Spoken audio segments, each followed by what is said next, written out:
It was July 14th, 1789.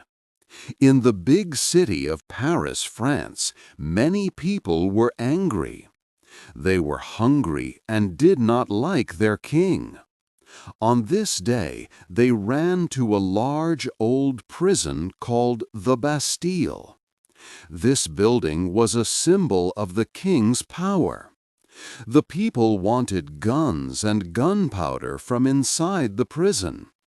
When they attacked the Bastille, they started a very important event, the French Revolution. This revolution was a time of big change for France and for the world. The people of France wanted new ideas to come true. They spoke about liberty, which means freedom for everyone. They spoke about equality, which means everyone should be treated the same, not just nobles or rich people. And they spoke about fraternity, meaning people should be like brothers and sisters, helping each other. These were very strong and hopeful ideas. But the French Revolution was not only about good ideas. It was also a time of much violence and sadness. There was fighting in the streets, and many people died. The promises of freedom and equality often met with terrible acts. People killed others because they thought they were enemies of the revolution. This made the country very scared. So, the story of the French Revolution is full of big questions. Was it a success because it brought new ideas of freedom to the world? Or was it a disaster because of all the killing and chaos? This book will look at what happened during these important years. We will see how these strong ideas changed France forever, and how much pain and trouble came with them. 2. Life before the change. Before the big changes, life in France was very different from today. Your place in society was mostly decided the moment you were born, making it very hard to improve your life or gain more rights. French society was strictly divided into 3 main groups, known as estates. Each of these estates had its own set of rights and responsibilities, but they were far from equal. The first estate was composed of the clergy, meaning church leaders and officials. This group held vast amounts of land and wealth across France. They also enjoyed numerous special rights and privileges. Most notably, they were almost entirely exempt from paying taxes to the king. This allowed them to live very comfortable lives, often supported by the country's resources. Next was the second estate, which included the nobility. These were the rich families with long family histories. They occupied the most powerful positions in the government and the military. Like the clergy, the nobles also had many special privileges and were largely free from the heaviest tax burdens. They lived luxurious lives and held significant power over the majority of the population. The third estate, however, was a different story.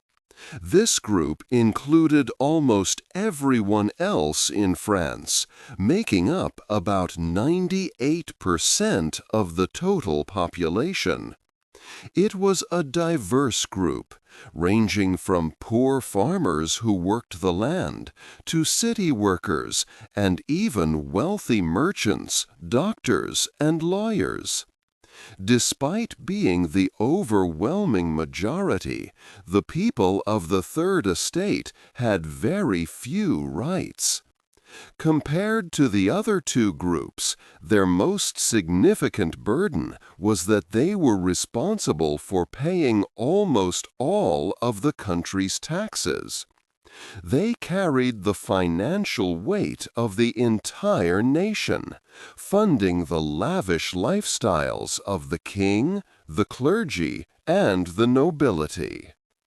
This deeply unfair system caused immense anger and frustration throughout France.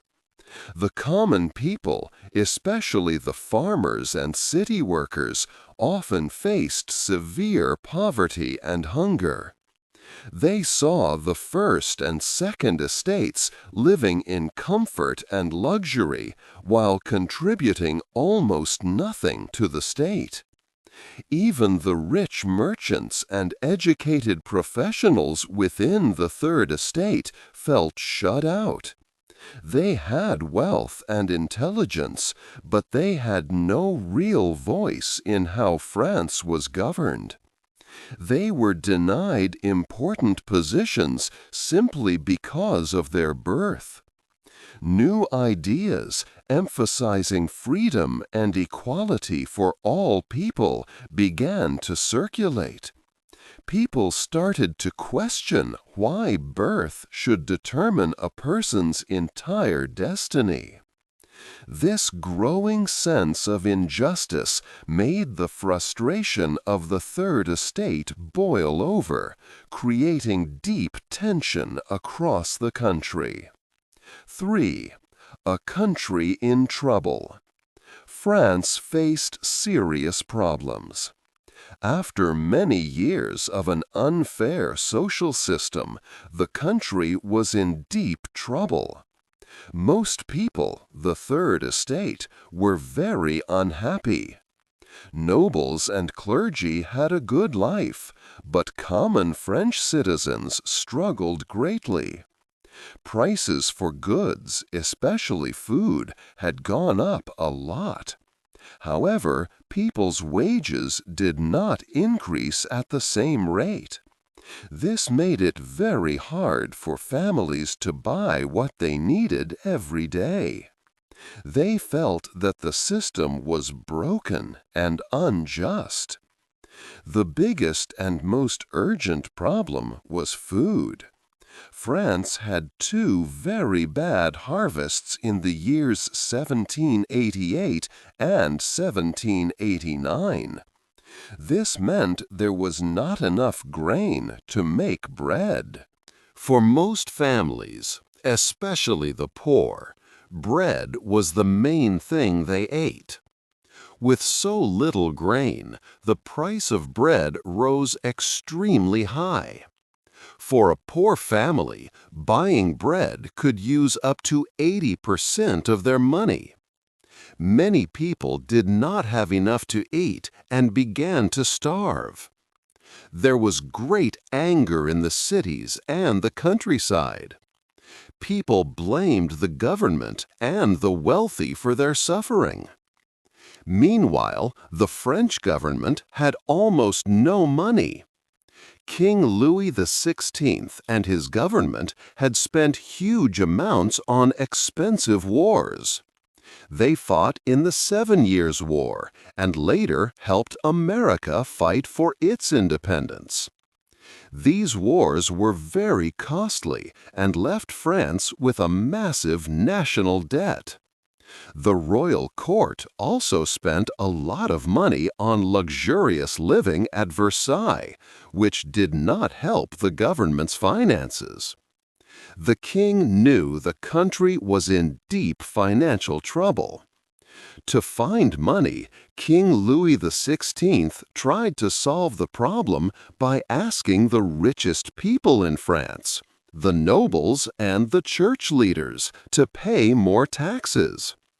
But the First and Second Estates had enjoyed special rights for a long time. They paid almost no taxes.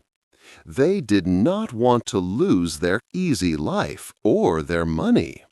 So they refused the king's requests. This failure made the situation much worse. The country sank deeper into debt, and the common people faced starvation and growing anger. France was truly a country in severe trouble, and it seemed that big changes were very close. 4. The revolution starts. France's money problems were very serious. King Louis XVI had to act. He decided to call a special meeting, the Estates General. This meeting had not happened for 175 years. It gathered representatives from the clergy, the nobles, and the common people. The king hoped they would approve new taxes. However, the Third Estate, representing the common people, had many complaints. They wanted fairness. They had many more members than the other two estates. But the king wanted each estate to vote separately. This meant the first and second estates could always outvote them. The common people felt ignored. On June 20th, the Third Estate took a brave step.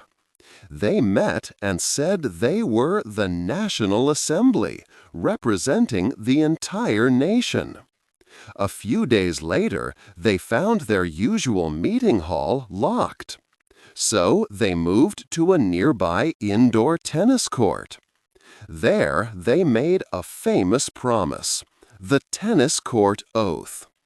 They swore they would not leave until they wrote a new constitution for France.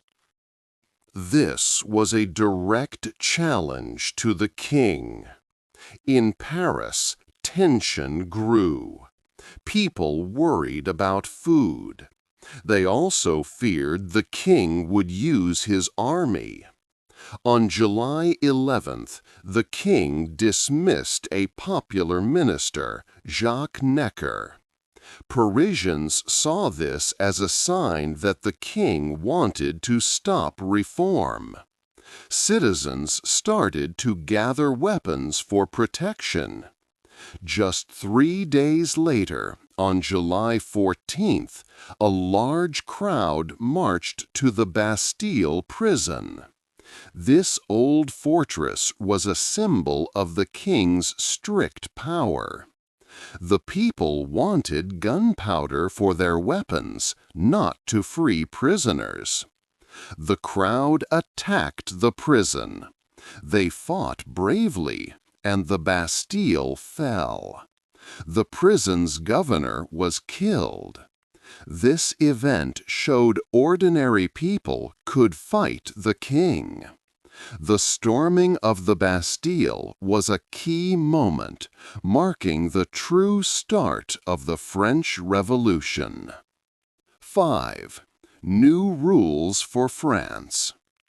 After the storming of the Bastille, a new kind of fear spread across the French countryside. This time was called the Great Fear. People heard many rumors. They thought bad people, called brigands, were burning crops. They also believed nobles were plotting against the revolution, maybe trying to starve them. Because of these fears, many peasants became very scared. They decided to arm themselves to protect their homes and families. Soon, these scared peasants began to act. They went to the manor houses of their local lords. Their main goal was not to hurt the nobles, though some violence did happen. Instead, they wanted to find and burn old documents. These papers were the records of all the feudal duties and payments the peasants owed to their lords. Burning these records meant destroying the legal proof of the old system that made them pay and work for the nobles. It was a way to fight for their freedom. The National Assembly in Paris saw what was happening in the countryside. They understood they needed to act fast to bring order and meet the people's demands. So, on August 4, 1789, the Assembly made a very important decision. They voted to abolish the feudal system completely. This meant that all special privileges for nobles were ended. No more special taxes for the rich, and all citizens were declared equal before the law. This was a huge change for France, ending a system that had lasted for hundreds of years. Later that month, on August 26, 1789, the National Assembly wrote another historic document, the Declaration of the Rights of Man and of the Citizen. This declaration stated that all men are born free and remain equal in rights. It listed important rights like liberty, property, safety, and the right to resist oppression. It also guaranteed freedoms such as speech, conscience, and religion. The document clearly said that the government's power comes from the nation, which means the people, not just the king. All taxes needed the consent of the citizens. This declaration was a big step towards new ideas of freedom and equality, though it did not yet give rights to women or enslaved people in French colonies. 6. The king must die. King Louis XVI did not like the new changes in France.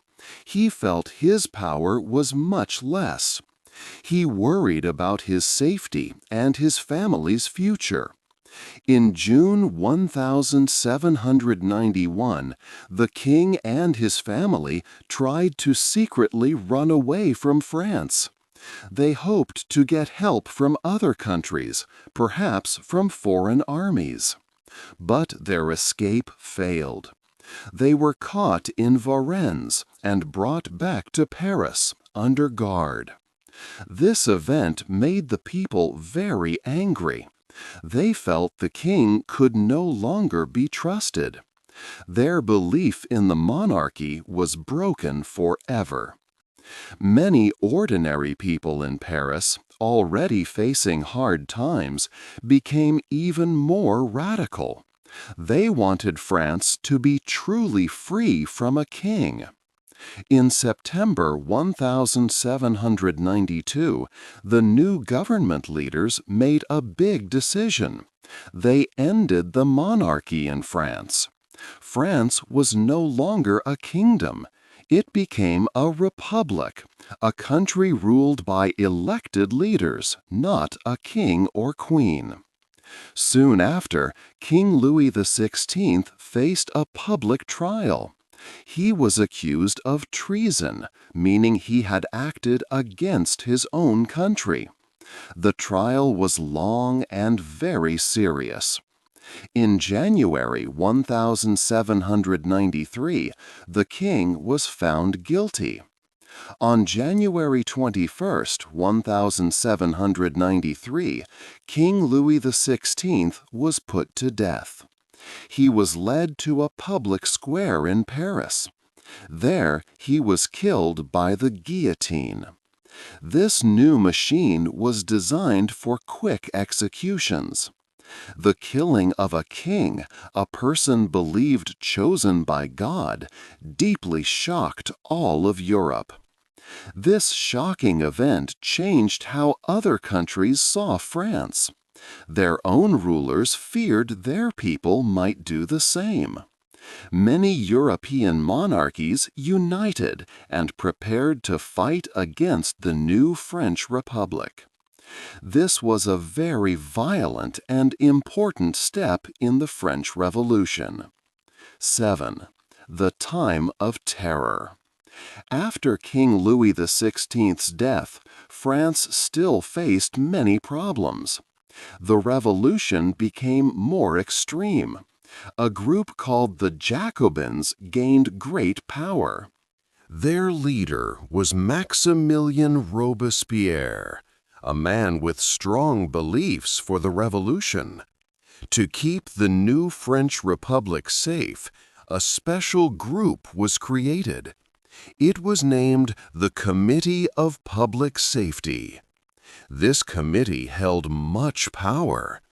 Its main task was to find and stop anyone against the revolution. Robespierre became its most important member. Soon, a very difficult period began, known as the Reign of Terror. The Committee of Public Safety made tough new laws. These laws allowed the arrest of anyone suspected of being an enemy of the revolution. It did not matter if they were nobles, priests, or even other revolutionaries. Many were caught simply for not fully supporting the new ideas. Thousands were put in prison and then quickly brought to unfair trials with little proof. Many received death sentences. The guillotine, a machine that cut off heads, was used almost daily in Paris and other cities. About 17,000 people were officially executed. Many more died in custody. Even important figures like former Queen Marie Antoinette and some who helped start the revolution lost their lives. Robespierre believed this terror was necessary to make France pure and secure. But the executions continued, and people became very scared. They began to fear Robespierre himself. Finally, in July of 1794, Robespierre's own government allies turned against him. They felt the terror had gone too far. They arrested him. Like the thousands he had sent to their deaths, Maximilien Robespierre was also executed by the guillotine. His death ended the Reign of Terror. France felt relief, but the future was still uncertain. 8. What happened after? After the Reign of Terror ended, France slowly moved into a new period. The French Revolution had changed the country forever. It left many important results, both good and bad. People looked back and asked, what truly happened after all the fighting and change? One clear good thing was the end of the old system of 3 estates. Feudalism, where common people were tied to the land and had to pay lords, was gone forever. Nobles lost their special privileges and tax exemptions. The new idea that government should serve the people and not just a king became a powerful belief. New laws were written for everyone, like the Napoleonic Code, which later influenced many legal systems across Europe. Any citizen, no matter their birth, could now hold important public jobs. Even the metric system, used in many parts of the world today, was a lasting change from this time. These changes helped build a more equal society in France. However, the revolution also brought hard times and failures. For many poor farmers and city workers, daily life did not get much better. They often faced poverty and high prices for food, even after the revolution. The rich middle class, like merchants and lawyers, gained a lot. They bought church lands and took many new government jobs. Wars with other European countries and money problems made France unstable for years. Women, who played a big part in the revolution, were still not given equal political rights, like voting. Also, the idea of liberty for all did not immediately end slavery in French colonies, showing the limits of its ideals. But the revolution's powerful ideas about freedom and equality traveled far beyond France. It showed the world that people could rise up against unfair rulers. The way we talk about political left and right comes from where different groups sat in the French Assembly. Other nations were inspired to seek their own independence and rights. Yet, the revolution also gave a strong warning. The extreme anger and the wish to create a perfect society too quickly led to much violence, like the Reign of Terror. It taught that removing an old system is easier than building a truly good new one. It made people think deeply about the balance between freedom and order. The French Revolution was a mix of great ideas and terrible events. It changed France and the world. Thinking about its lessons, what do you believe was the most important change the revolution brought? Hey there! Just a second before you go. If you learned something new today, please give this video a like, write your thoughts in the comments, and subscribe to the channel. It only takes a second, and it really, really helps to create even better English videos for you. Your support means the world. Thank you.